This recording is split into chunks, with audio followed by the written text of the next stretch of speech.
2023 is over and a new year has begun. You probably have a whole list of New Year's resolutions, such as going to the gym and shrinking that inner tube, which has gotten more enormous thanks to all the Christmas cooking you shoved down your pie hole.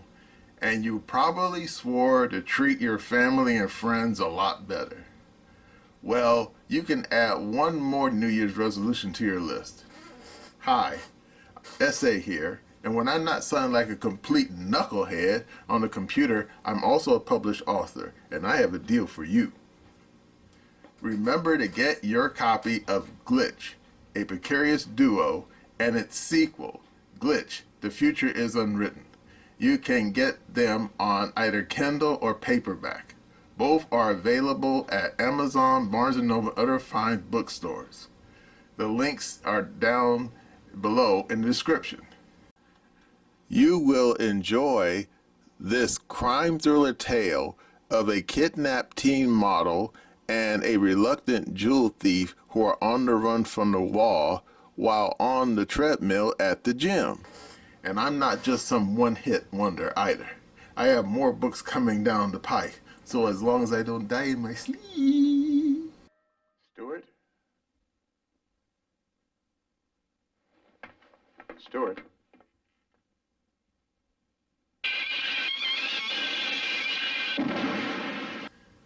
You'll see those other books too. Now let's get back to the video. Hello again. SA here. What is a PSYOP? Well, textbook, it basically means psychological warfare. And it's not a new phenomenon. It's been done in quite a bit throughout history. For example, back during the bad old days of the British Raj, the English, or I should say the British East India Company, they were having a problem with the Muslim crowd in India. So the Indians, who, let's just say that they didn't think much of the English, they were constantly attacking the English soldiers, where they be bivouacked or in their local fort, whatever. So the English decided to teach them a lesson. And they let a rumor spread that the British were dipping their bullets in pig fat. And you say, so what? Well, if you're a Muslim, you know very well that the pig is the filthy beast. Why? I don't know, but they got a problem with pigs. Both the four-legged and the two-legged kind, I might add, but anyway. And apparently the rumor worked. The Muslims decided it wasn't worth their time attacking these English soldiers. They'd be shooting them with bullets laced with the guts from the filthy beast. That's what you call a PSYOP. And the damn the Americans did it to the president of Honduras back in the 50s. They basically used propaganda to make the president think that there was a revolution brewing in his country. Even though it wasn't. It was all basically bullshit. But it was effective. Got the damn president of the country so scared that he hopped on a plane and fled the country. So there was no revolution. It was all CIA propaganda. There you go. And of course, we've had other PSYOPs in recent memory. I mean, how many people remember the Trump-Russia collusion nonsense? Because right now, if you do a survey, mostly in blue cities, and ask people, do you think that the Russians somehow rigged the 2016 election to get Trump in the White House? Would you believe there's a lot of people who actually believe that is true? Even though it's rubbish, it's a made-up story by Hillary Clinton. And they say, why did she do that for? Because she was worried that people were going to ask so many questions about her stupid email server that she was keeping in her house. And thanks to the stupid mainstream media who picked up the story, remember BuzzFeed, and ran with it. Now that's what you call a psyop.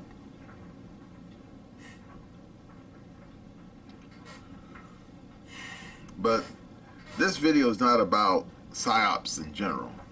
It's about one particular psyop that appears to be occurring right now. And it has to do with, are you ready? Taylor fucking Swift. And you say, what about that skinny blonde chick? Well, apparently she's very popular with a certain clientele, I might add. How popular? Well, according to the people at CNN, when she has a podcast, she has more viewers than all the various cable news outlets combined. And you say, well, doesn't it? And you say, well, so what? They're cable news. She's some singing personality. True. But according to them, every time she has a podcast, she has not one, not two, but on average, 100 million people tuning in. Yeah, that's a lot of eyeballs. So then you say, well, bully for her. I mean, that's almost like, that surpasses Joe Rogan numbers. Yeah, it does. I think Joe Rogan only gets like, 10 million people tuning in every time he has a podcast? So yeah. If she started talking about the current affairs, yeah, she'd probably be the biggest news channel out there. Except the thing is, the woman, talking about news and current events isn't in her wheelhouse. Nope. And yet, there are some people who think it should be.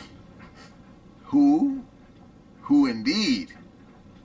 But according to Tim, the guy I like, he said that apparently the Democratic Party, or at least certain people in the DNC leadership, are talking quietly, or maybe not too quietly, about co-opting Taylor Swift's popularity to help Joe Biden stay behind the Resolute desk. And you say, and how's that going to work? Well, according to Tim, these Democratic operatives are somehow quietly reaching out to Taylor Swift and basically want her to endorse Joe Biden for president. And then you say, well, so what? Yeah, well, the Swifties, and let's just say, let's not pretend, there's a lot of them out there. Would they jump off a cliff if Taylor Swift told them to? It's hard to say. Because before you can say the word cult, just because you're a member of a cult doesn't necessarily mean you're going to do everything the cult leader tells you. I mean, for example, anyone who remembers Jim Jones and the People's Temple knows that when he had his little Kool-Aid bash down there in Guyana, not everybody drank the Kool-Aid. It's true. You can look it up. Some people said, nah, we don't want no part of this, and they ran for the hills. Therefore, why do these DNC types think that Taylor Swift can snap her finger and get all her Swifties to vote for Joe Biden? Even though, wait for you, you ready? Most of the Swifties are probably a bunch of teeny bopper types. In other words, they can't vote any kind of election yet because they're still kids. Yeah, that's right. But hey, it's not like celebrities have been co-opted by politicians before. I mean, back in the battle days of Nixon, he thought that he could make himself be cooler with the young crowd by inviting Elvis to the White House. And indeed, there's a famous picture of Elvis with Nixon. And Nixon gave Elvis a fake badge. Or, of course, some people claim that the badge was real, but it was from the DEA. And he wanted to be Nixon's PR man or public relations man for his war against drugs. Even though if Nixon had done his homework, he would have known that, let's just say this, old Elvis, even in, was this 1971, was kind of familiar with the, nose candy. There you go. I mean, why do you think he died in that damn, on the floor of his damn toilet over there in Graceland back in 1976? Yeah. Was it 1977? Okay, I think it was 1977. Yeah. But anyway. And now you jump forward 50 years or so, and now you have another politician who's trying to take a celebrity and trying to parlay that celebrity popularity in order to maintain political power. And I have to admit that's kind of sad, because just because you're popular in the entertainment sphere doesn't necessarily translate into the the political sphere. Because, for example, anyone who remembers old Ronald Reagan knows that when he was an actor, like Bedtime for Bonzo, he was kind of dismissed as being basically a B-movie actor. And if you look at Reagan's repertoire, it was kind of, well, let's just say not A-list films, okay? Indeed, the last film Reagan made was The Killers. It was based on I think if I remember correctly, it was based on a Raymond Chandler book. Good book, too. But, yeah. And that film came out like in 1964. Just before he ran for governor of California. And he won. So there you go. But being popular in the entertainment sphere doesn't necessarily translate to being a politician. Because right now as we speak, Steve Garvey, the baseball man, at least when I was a kid, he's running for a senator in California right now as a Republican. And who's he run against? Old Adams Shifty Shift himself. Think Steve Garvey has a chance of winning? I don't rightly know. I mean, the guy's been kind of out of circulation for at least 20, 30 years now. I think the last time he played baseball, I think Bill Clinton was still in office. So it's been a while. And was he a good baseball player? Well, that's a matter of opinion. Because I remember when I was growing up, I remember people used to criticize Steve Garvey, not so much for his baseball playing, but they criticized him basically for looking too much like Ken. Because I think at the time his wife, whose name I can't remember now, it's been a while, he and his wife looked like a Ken and Barbie doll. And no, I don't mean like Ken and Barbie from the movie that just came out within the last year. No. I mean, if you look at the original Ken and Barbie dolls, the actual plastic dolls, and then there's this famous picture of Steve Garvey with his blonde wife. This picture was taken like in the middle 1970s, and it looked like Ken and Barbie. It was so funny. Yeah. I remember being giggled because I thought it was kind of hilarious. Now, did he get the joke at the time? Maybe. Did he care? Probably not. But right now, there's a lot of lips flapping about Taylor Swift. especially at her new boyfriend over there working for the Chiefs. You know, the football team recently got into the Super Bowl, and people said that even that is a psyop. That she doesn't really care about the guy. That she's there to, for what purpose? I don't know. I mean, the woman is like as famous as fucking Jesus, for Pete's sakes. I mean, how more famous can you get? So, yeah. And besides, there is a precedent for two celebrities getting together who were famous, and they really didn't, and it was all done for publicity purposes. Because remember old Michael Jackson? Yeah. And do you remember Elvis Presley's daughter? Yeah, Priscilla Presley? Yeah. Well, if you remember, I think it happened like in the middle 90s. They supposedly were dating. And I think they got married. I think they got married. But the marriage didn't last. I think they were married like maybe a year.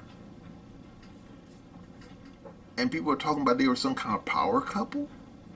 But anyone who knows anything about Michael Jackson knows that he's not really into women. What's he into? Well, he's not into women. And therefore, a lot of people asked afterwards, after they went their separate ways, what was it all about? I really don't know.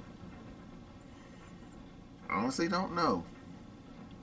I mean, Michael Jackson, he wasn't going to get any more famous. I mean, especially after he had that damn, especially since he was about to get jammed up with those damn trials for child molesting. But yeah, Michael Jackson didn't need the publicity. I mean, he was already super famous. And therefore, you say, oh, why's Taylor Swift hanging out with this guy for? And I'm thinking, well, if it's for publicity purposes, I don't know why. Unless she's there to pump up his profile. And I'm thinking, well, if the damn Chiefs actually win the Super Bowl, he won't need her to pump up his profile. His profile will be pumped up enough. Especially if he gets a Super Bowl ring. And there's no guarantee that's going to happen. But yeah. Anyway, asking Taylor Swift to pitch, basically run, basically be a pitch man for Joe Biden is like someone asking Debbie Gibson to be a pitch man for Bush, Bush, or worse, Dukakis, and you say, who the fuck's Debbie Gibson? Yeah, well, if you're my age, you probably remember who Debbie Gibson was. I mean, there was a brief period in the late 1980s where she was everywhere. And you say, who the fuck was she? Well, she was supposed to be the next big thing after Madonna. Because anyone who remembers Madonna, who is still around today, even though I'm not sure about her face. I mean, I'm not sure where it went. But yeah, Debbie Gibson was like the next new hot singer that was coming up. I mean, like I said, she was everywhere. She was on Tiger Beat. She was on People Magazine, damn Time Magazine. She was in the newspaper. She was on the damn TV. Her music videos were all over MTV, for Pete's sakes. And then by the 1990s rolled around, she disappeared. Gone. Where is she? I don't know. Maybe some trailer park somewhere. Old, fat, and alcoholic. Or maybe she's dead. I don't know. I know that her rival, Tiffany, she only had one name, Tiffany. She's still alive. And she's trying to make a comeback career. And how is that working out? Well, the last time I saw something about her, I think they mentioned it on TZM, Tiffany, she was at some event and she was trying to sing one of her old songs. And she actually forgot the lyrics. And it was very, very embarrassing for Tiffany. But as for Debbie Gibson, yeah, she was this young, hot thing. And in fact, she looked a lot like Taylor Swift. You know, she was skinny, she was blonde, she had a pretty face. Her singing voice was okay, but yeah, she just didn't get as big as Madonna, and eventually she just went away. So yeah, this whole damn thing about Taylor Swift being a Joe Biden advocate doesn't pass the smell test, because anyone knows anything about these Swifties is that most of them are kids, young girls, and most of them can't legally vote. Period. And as for their parents, are you kidding? I think their parents probably go around with plugs in their ears, since these damn kids, these damn Swifties who are their children, are constantly probably blasting Taylor Swift on their little handheld device, or oh my god, they have like an actual stereo system in the house. Turn that ship to number 11. Ugh. I mean, could you imagine that? Oh boy, that would drive anybody crazy. So yeah, the very idea that Taylor Swift will be somehow a surrogate for Joe Biden is laughable. I mean, it's almost like a joke, a bad joke. So anyone who thinks this thing is real is probably smoking something in their damn bong besides tobacco. They're probably smoking, I don't know, Panama Red or some really, dangerous stuff, like, yeah, some stuff that you're not allowed to even possess, because I think you'll probably end up in federal prison for a 5 years stretch, easy. Yeah. So there you go. But of course, that doesn't mean that a person who is famous, in the entertainment business can't, parlay that and become a politician. I mean, look at Trump. And you say, but Trump was a real estate guy. Yeah, but did you remember? He was on the Apprentice show. And the Apprentice show was a popular show. I mean, I didn't watch it personally. I didn't think much of it. I mean, I really want to watch Trump sitting there all day saying, "You're fired, you're fired, you're fired." I mean, it's just not my thing. Okay, so there you go. And that show was on, I think, for a full decade. I think the show started, I think, in 2001. It was on all the way up to, I think, to 2012. I think it was. Yeah, I think so. I mean, I have to go back and check, but I think it was on for at least a solid decade. I have to go back and check just to make sure. But yeah. And like I said, the show was a top show. It was a very popular show. So yeah, when Trump ran for president, a lot of people knew who he was because of the Apprentice show. I knew him from his real estate days, but yeah, but there you go. Now, does that mean that Taylor Swift, maybe in the 10, 20, 30 years from now, might run for president, or very least dog catcher? Well, she's an American citizen. I mean, it's her prerogative if she wants to. And could she parlay her notoriety of the here and now for an elected office? Of course she could. But could she actually swing an election for Joe Biden by going on her podcast that has like 100 million people watching and say, all you little Swifties out there, vote for Joe Biden. Yeah, I know he's a stinky, freaky old man who likes to sniff little kids' hair, but please, just vote for him because you don't want the dreaded orange man in the White House. I mean, the whole very idea is laughable. I mean, most of those Swifties don't vote. I mean, it's just, I mean, it's almost like a bad joke. It just is. I mean, it's silly.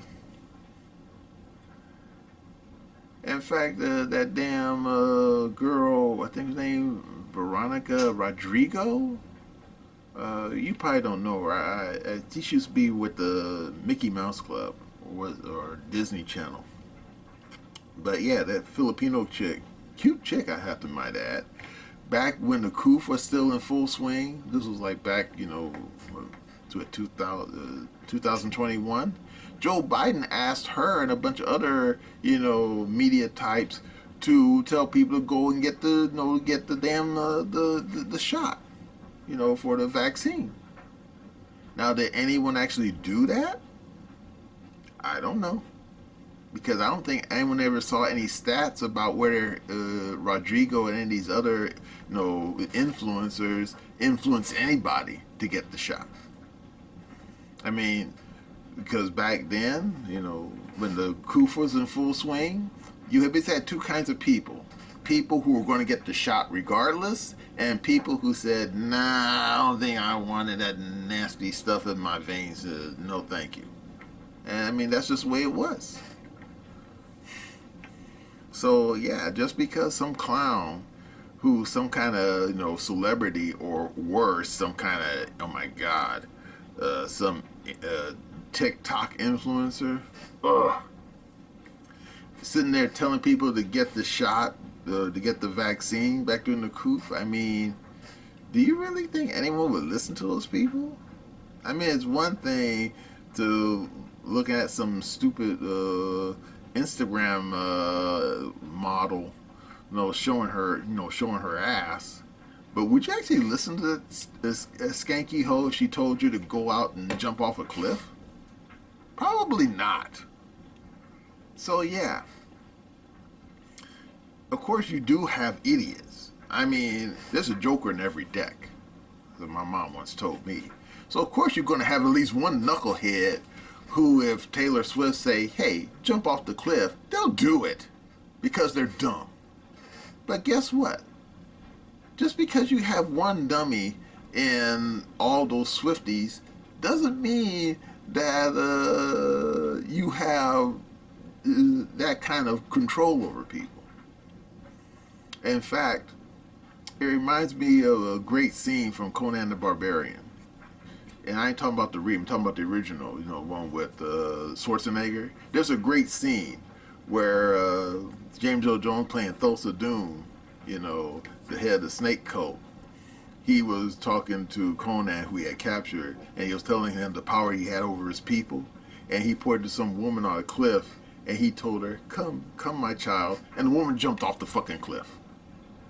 Oh yeah, she's dead. She hit the ground, at terminal velocity, and busted her head on the damn pavement. Yeah, she was dead as fried chicken. But guess what? Taylor Swift is no Thulsa Doom, okay? I mean, yeah, the damn Swifties, they can be culty as fuck. But it's not like you're dealing with the Scientologists, okay? Because I think some of those people are kind of wackadoodle, before they even joined Scientology. And I'm pretty certain if L. Ron Hubbard was still alive and he told them to jump off a cliff, I think a lot of them would. So there you go. So yeah, this thing about Taylor Swift being a sock puppet for the DNC to get people to vote for Joe Biden is just a bunch of malarkey, as old Sleepy Joe would say. And I think, and that's all I have to say about Taylor Swift and her Swifties. I mean, personally, I don't think much of her or her Swifties, or what's going on with her hanging out with that clown over there at the Chiefs either. And that's my opinion.